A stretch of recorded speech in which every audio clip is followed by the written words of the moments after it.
ఏమంటావు మరి? ఈ యాక్టింగ్ కాస్త స్టేజ్ మీద చూపించు. అక్కడికి వెళ్ళి అందరిని చూసి కళ్ళు తిరిగి పడిపోకుండా ఉండు. ఎవరు కళ్ళు తిరిగి పడతారో అది చూద్దాంలే. రతి రా, మనం వెళ్ళి అక్కడ కూర్చుందాం. పదమ్మా. బుజ్జి, ఫ్లాస్క్ తేవడం మర్చిపోకు. అలాగే. పద.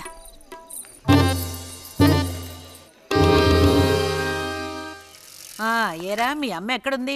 కలిసి గుడికి వెళదామని చెప్పింది. తయారైందా లేదా? అమ్మ ఇంట్లోనే ఉంది. అన్నట్టు రతుందా? పెరట్లో ఉందిరా, వెళ్ళు. అలాగే.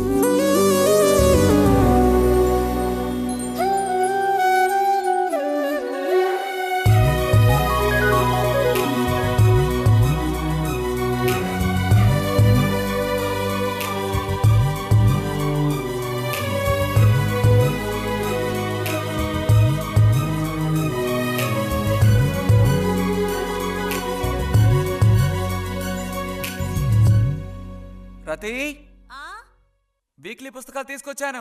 అక్కడ పెట్టేళ్ళు. మరి నేను బయలుదేరినా? సరే.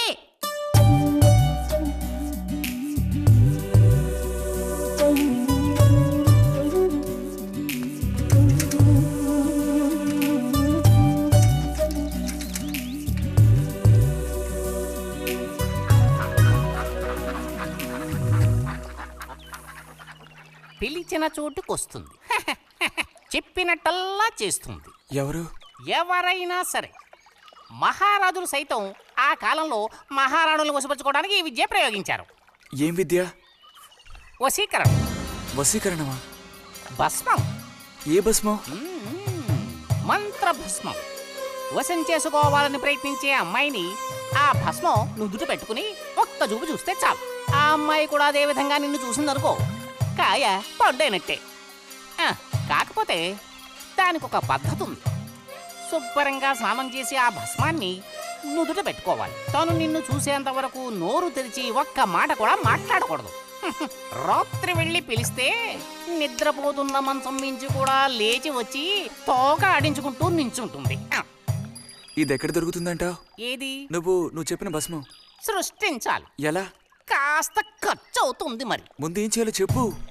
జత కలిసిన ఓసరవిల్లు ఉందే, ఓసరవెల్లి, దాని మీద పేడ విసిరి పట్టుకోవాలి. అది కూడా కడుపుతో ఉన్న ఆవు పేడ విసిరి. అప్పుడు అది కాస్త ఊపిరాగి చస్తుంది. ఆ చచ్చిన దాన్ని తీసుకొచ్చి కొబ్బరి చెట్టు చిటారు కొమ్మను ఎండబెట్టి పొడి చేయాలి. తర్వాత దానికో మంత్రం ఉంది, ఆంఫట్. కొబ్బరి చెట్టు చిటార్ను కట్టి ఎండబెట్టాలా? గంగరాజు కాసేదైనా జరిగే పని చెప్పు. కొంచెం కష్టమైన పనే. కాకపోతే నువ్వు చేయవలసిందల్లా ఒకటే, 2 ఊసర విల్లుల్ని పట్టివు చాలు. పట్టిచ్చావనుకో, మిగతాది నేను చూసుకుంటాను. మనోధైర్యం కోల్పోకు. మా గురువు గారి దగ్గర దీనికి ఏం కొదవలేదు. ఈ భస్మాన్ని మనం అడిగితే ఆయన ఇస్తారు. కొంచెం తీర్థప్రసాదాలకు ఖర్చు అవుతుంది. ఎంత ఖర్చు అవుతుంది? ఎప్పటికో 5 రూపాయలు ఇచ్చావంటే పని అవుతుంది. నెత్తిన పోసుకోవచ్చు. ఏంటి 5 రూపాయలు చాలా? అదేం పెద్ద ప్రాబ్లం కాదు.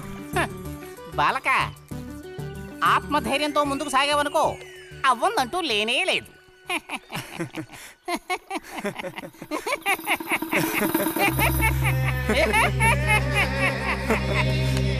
ఓం ఫట్ స్వాహా.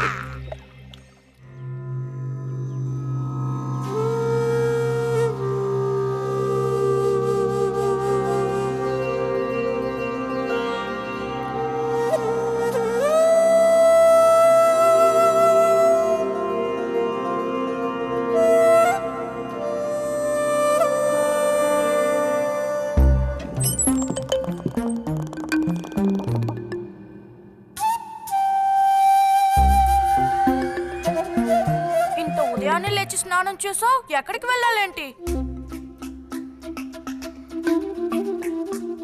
ఏంటి స్పెషల్ గా విభూతి పెట్టావు? ఏంటి విశేషం? నువ్వు పోరా.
ఏంటి బుజ్జి ఇది?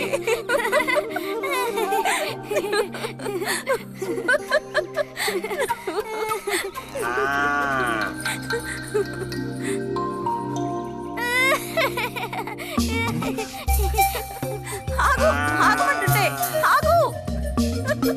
రే నిన్నెవరు ఇక్కడికి రమ్మంది? నిన్ను నీకు ఇప్పుడే అమ్మాయి కావాల్సి వచ్చిందా? చెప్పు.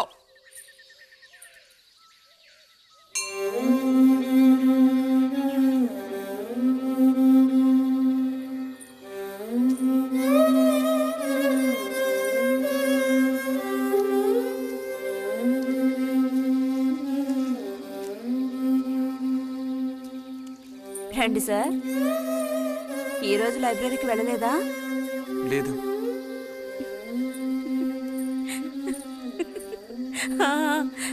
ఆ రోజేంటి పెద్ద విభూతి పెట్టుకుని తపస్సు చేస్తూ కూర్చున్నావు? ఆ రోజు అడగాలనుకున్నాను, దేనికోసం తపస్సు చేస్తున్నావా అని. వశీకరించడానికి. ఎవరిని ఎవరిని వశీకరణ చేసుకోవడానికి? నిన్ను రతే.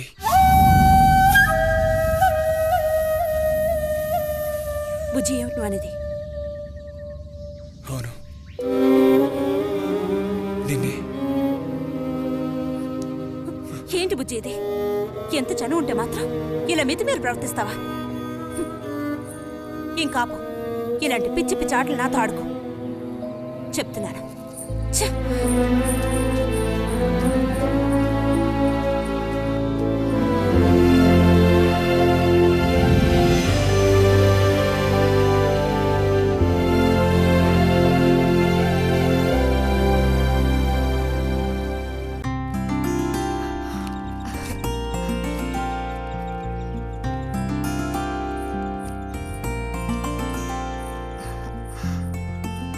ఎప్పుడు వస్తున్నారంట?